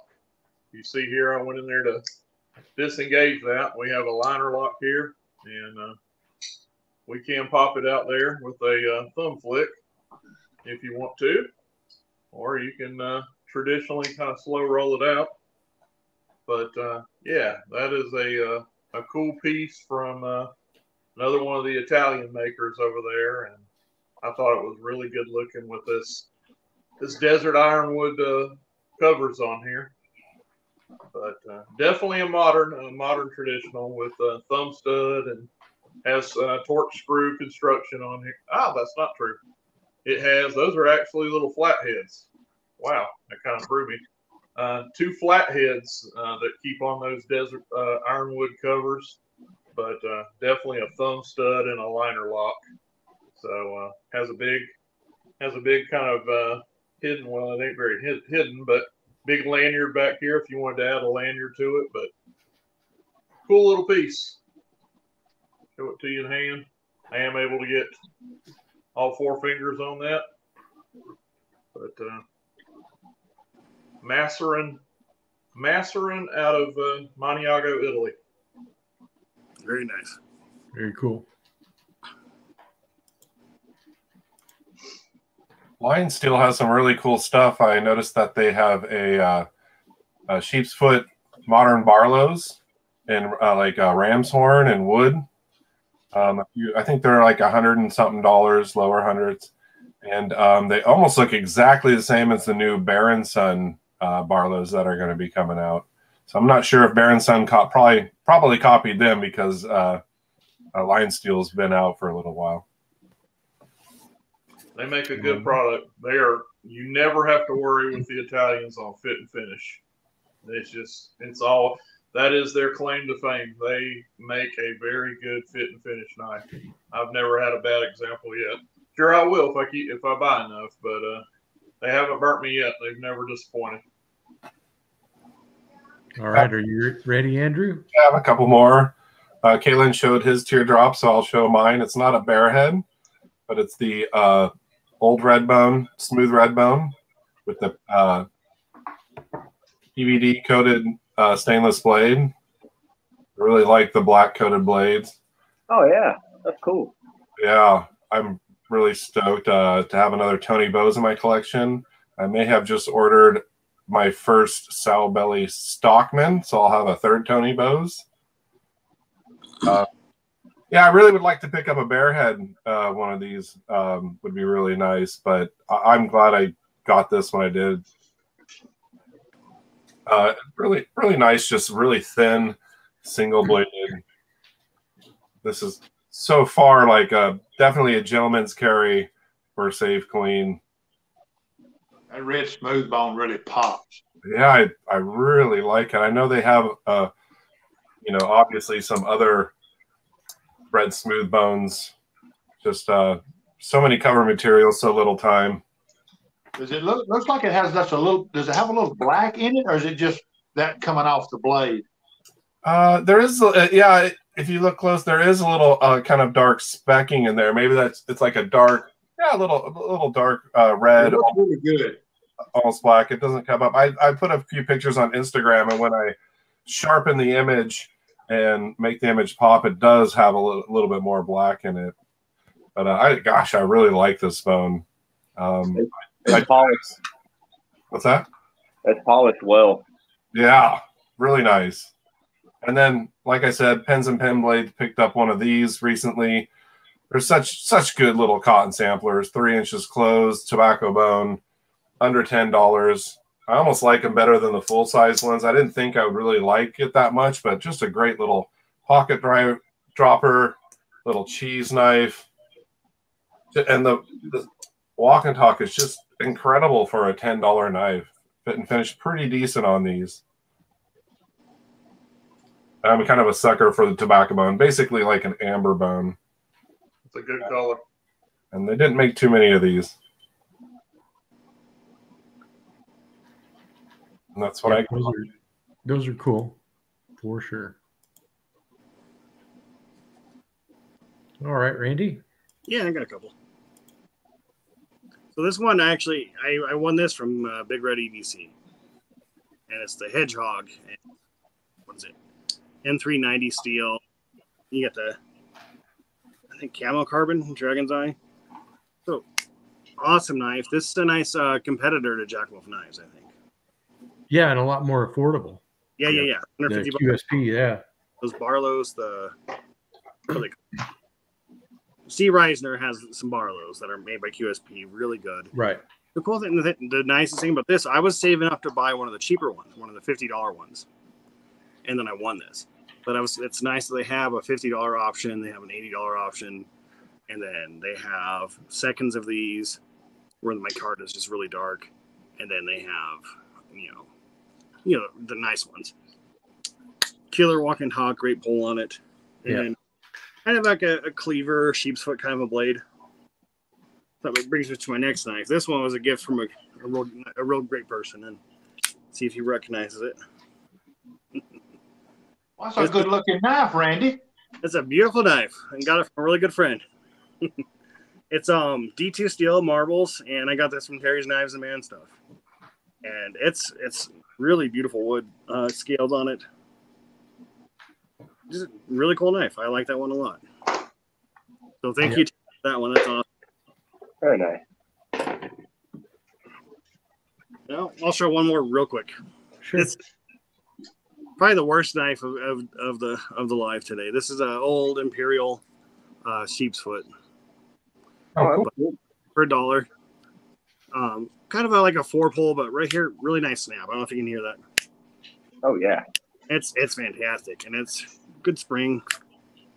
You can open it one-handed, pretty much. But really sharp. Little bit, the loose scales are a little bit loose, but you can probably fix them. But they're in killer condition. They're not all falling apart. But Nice. I like this is just as fine as a Jack Wolf knife. If that's all you can get. Awesome knife though. Like for the price. Yeah. You can get a blade super sharp. For sure. Well, I had to get these out for sure. These DLT exclusives. You guys knew these were coming. But the single-bladed trappers, these were really cool. Micarta handles. So they had one that they did in the clip point, and then of course they had that wonderful XX diamond shield, and then they had the Wharncliffe also, and I got this in the green micarta.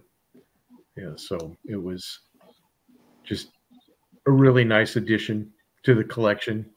Sure. And then they also had this little jigged Delrin Bearhead slimline trapper. So I really like the slimline trappers. If you want a nice slicey single blade, these are definitely a great knife. Full size handles. You can put all your fingers on there, and of course you got that really nice clip point blade. They're really nice. I like these a lot. Yeah, if you go vintage with them, you can find two-bladed slimline trapper. That's true. That is true. And is that the 48 pattern still on that? Yes, I'm pretty sure it is. Let me take a look just to make sure. Yes, still 48 pattern.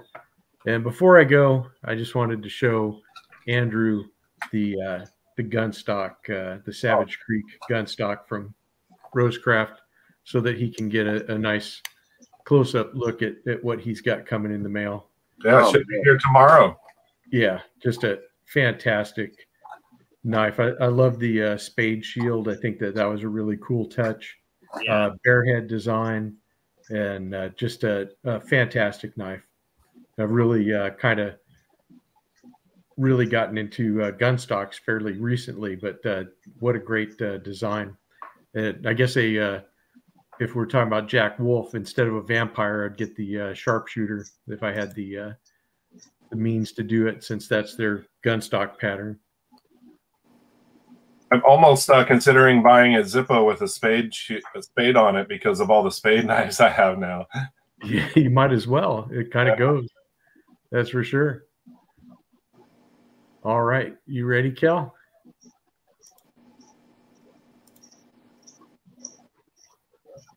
Start with my Swayback. Got a 2020. I think it's 2020. Yep, 2020. Gray bone with pewter shield and the Wharncliffe blade. Love these knives. Showed these, I believe, on the last show, but That gray bone, man, they do more stuff than that for sure. Yeah, that's just awesome. Great knife there. Got a 2018 Hunter Green. It's way back. There's a lot of blue in that. I don't know why they call that Hunter Green. Well, it's like the bluegrass kind of. Yeah.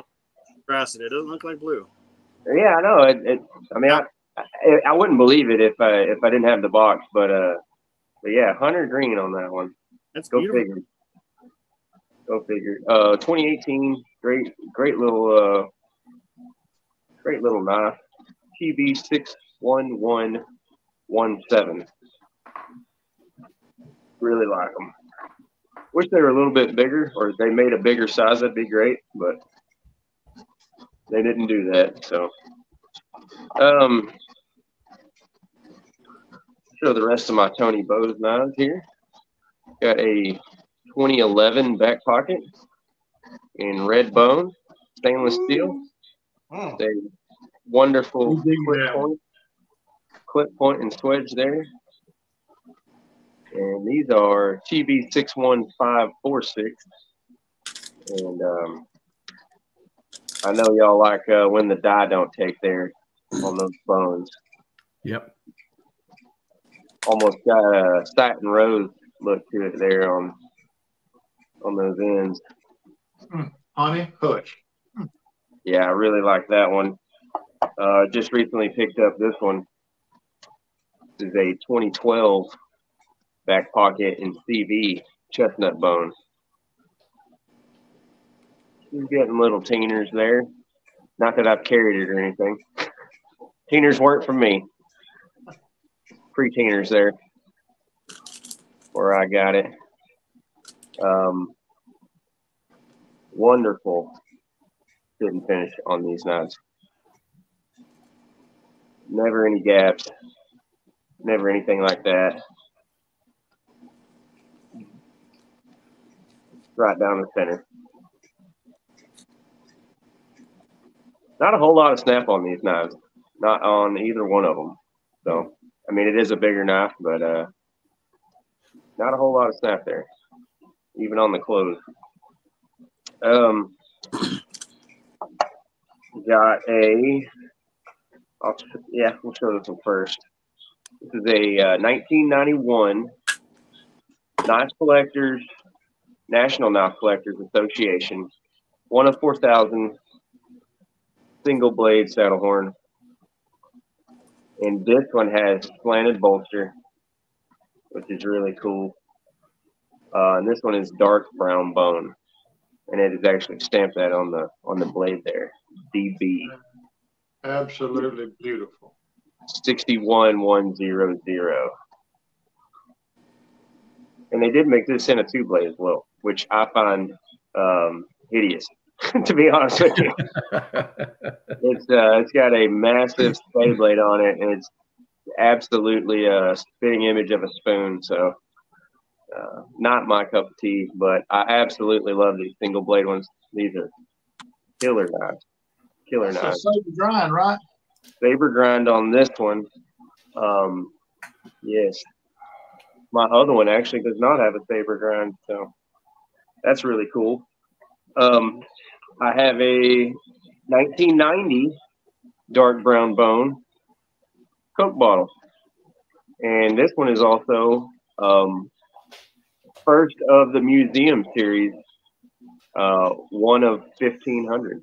So pretty cool. But it's also got the National Knife Collectors Association shield there, which is the reason I got it. But also has that dark brown bone that I like a lot.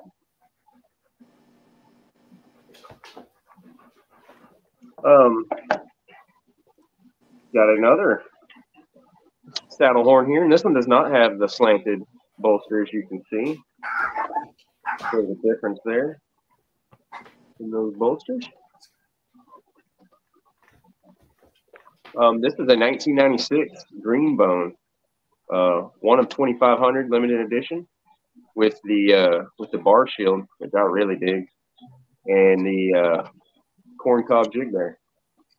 Pocket worn, I believe. Corncob jig. There's the rest of it. Sorry about that. Wonderful knife, though. Wonderful knife. If you can find one of these, I highly recommend them. They are great in the hand. Great knife. 1996 Greenbone Granddaddy Barlow. Limited edition, 1 of 2,500. Bar shield, bare head. Can you ask for anything better? Yeah, I can ask for it to be in my collection. Better for who now? Better for who? Really dig these knives. And I just actually finished this collection. So there was 8. I'm pretty sure. Question for Terry: does he ever have issues with Zippo fluid evaporating? I actually do. I believe that mine evaporated. I only used it a handful of times, and it's already out of fuel. So, but I don't know, Terry. How about that? Oh, absolutely. You can't stop it.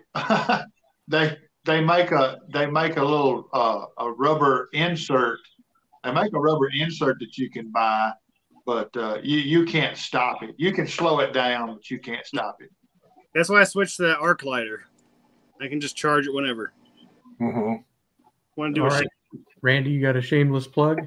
Yeah, I forgot that I was supposed to be doing some of Tom's stuff, but if you guys have a chance, click that join button down below next to the subscribe button and join the regiment. Also, you can check out RJ's store. I'll put a link down in the window or in the chat. And check out, he has got some water, got a water bottle, some hoodies, and if just support the channel if you can. Thank you. Yeah, thank you, and hit the like button, everybody. If you haven't done that, I gotta do that'd that. be pretty nice too. Helps the algorithm, helps the show get out there to other people and all that good stuff. So that's all good. All right, Terry, did you want to talk about Zippos and man stuff, or did you want to just talk about knives? Or I wasn't done actually. What's that? I said I wasn't done actually. Oh, you wasn't done. Oh, okay. Well, I'm sorry. I thought you was done. Let me bring you back up. This is my last knife, dang it. You're going to cut me off. All right. You want me to mute you now or later? Don't have him on the little screen. Anyways, awesome. 1996 Greenbone bar shield Coke bottle. Wow. Yeah, last one. There you go. I really wish they'd bring that large Coke bottle back. Yeah, it was a great knife. It was a great knife for sure. Well, tell them they might bring it back for the vault pattern next year or something. Do a write-in campaign. Speaking of write-in campaigns, this week there was some chatter from some people that they were writing emails into Buck to see if they could have Buck produce a slip joint version of the 55 or the 112. And I think that's kind of a unique thing, and who knows, they might do it as a why, yes, Ryan, we do this every Sunday, as a matter of fact, but it might be something that Buck would consider, maybe even as a sprint run, or one of their special runs that they do every once in a while. But I thought a 55 as a slip joint, that would be a pretty sweet little knife, because the 55 is a cool lockback anyways. Don't know if they'd ever do it, but it doesn't hurt to ask. So if you guys are interested in that, give them an email suggestion. And also, speaking about doing this every Sunday, Easter is the last Sunday this month here in March, and we will not be doing a show on Easter Sunday. So just so everybody out in the audience knows.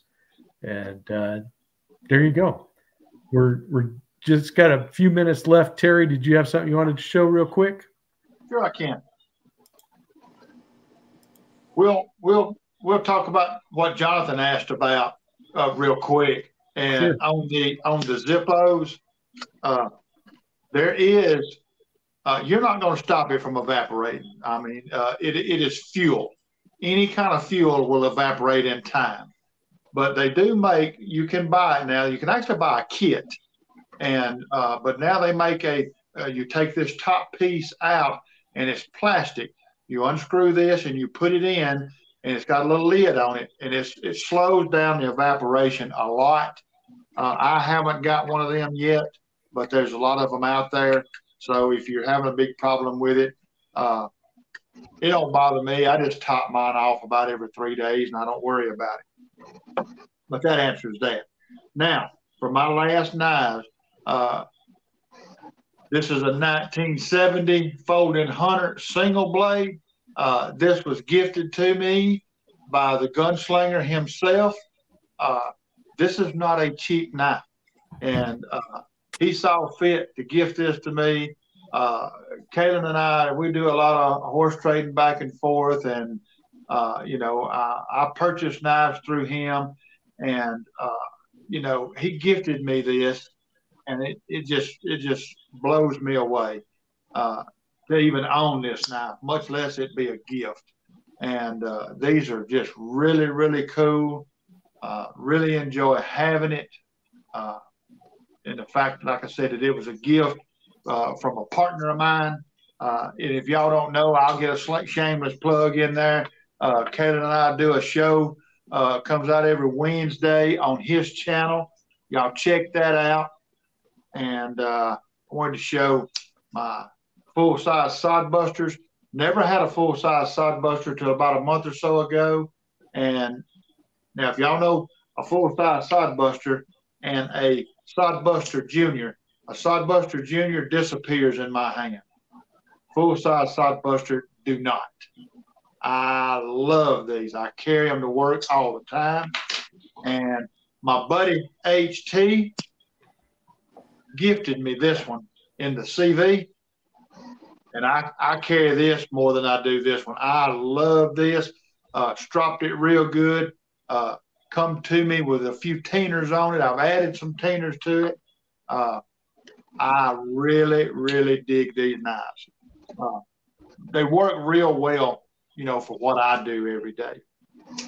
And real quick, last but not least, I'll show my Mako. And I really dig this knife. This is in some of my weekend rotation.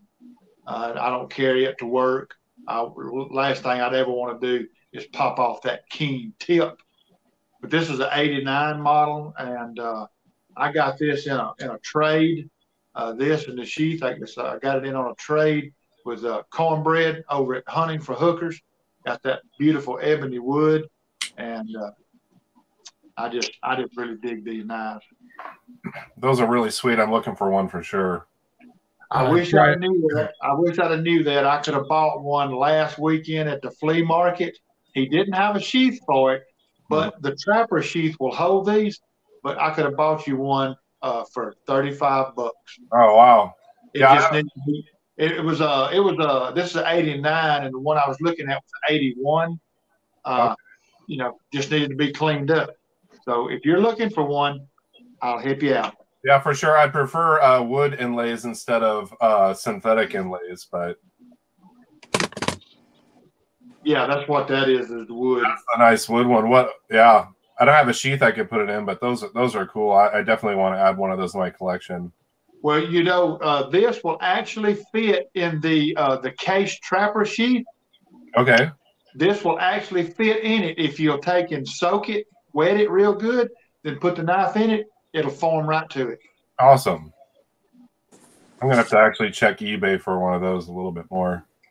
But $30-something, that's a deal if you can find one of those for. Yeah. It was $35, and it just needed cleaning up, and it had the blade was 100%, and it still had the edge on it and everything. It was real tarnished where it had been laid up for a long time, and but it was in very good shape. All it needed was just TLC, and for $35, I should have went. I told Kaylin I should have went ahead and bought it. I wished I had them now. I could have sent it to you, but I'll keep on the lookout if I see one. Okay. Sounds good. All right, guys. Well, we're right at that 2-hour mark. Any last words from you guys there, HT or Andrew or Randy? I just got a real quick one. I won't show it too much, but I just got a knife in the mail. That's why the screen was black. A gift from Ray, North Star Knife Reviews. Oh, nice. Shout out to Ray. And I guess I'll open it real quick and give you guys. Don't keep in suspense. It's just a little lockback knife. Oh, cool. Black, red accents. Really cool. Durations. That is a cool knife. You know, budget knife. Really cool. So if Ray sees this later, thank you, Ray. That's awesome. Yeah, everybody go over and visit Ray's channel. And this is my solution to leaking fluid.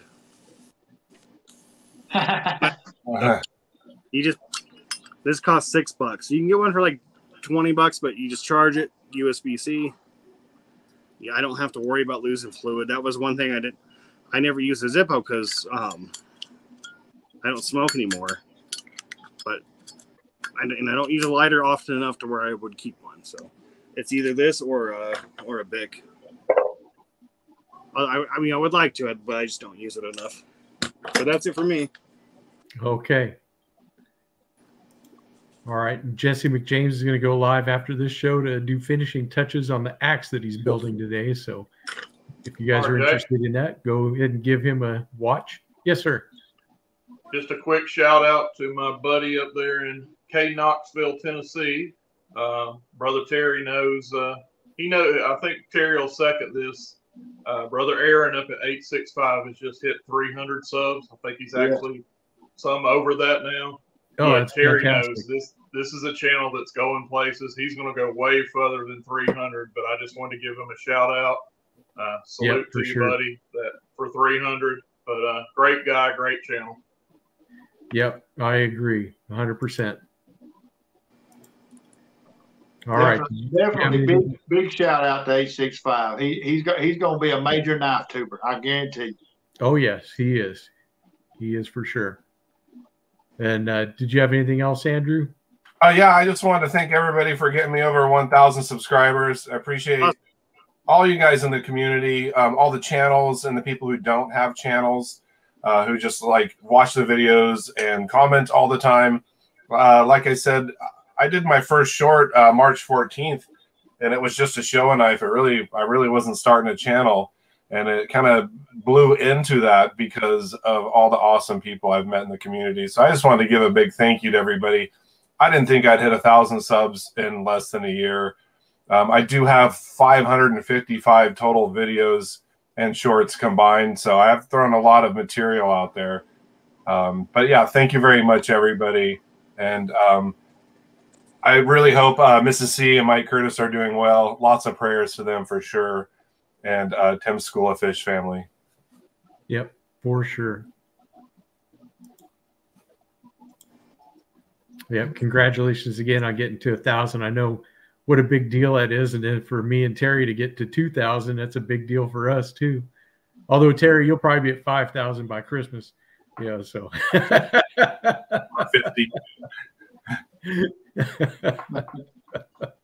I can't do it without you guys. There's no way.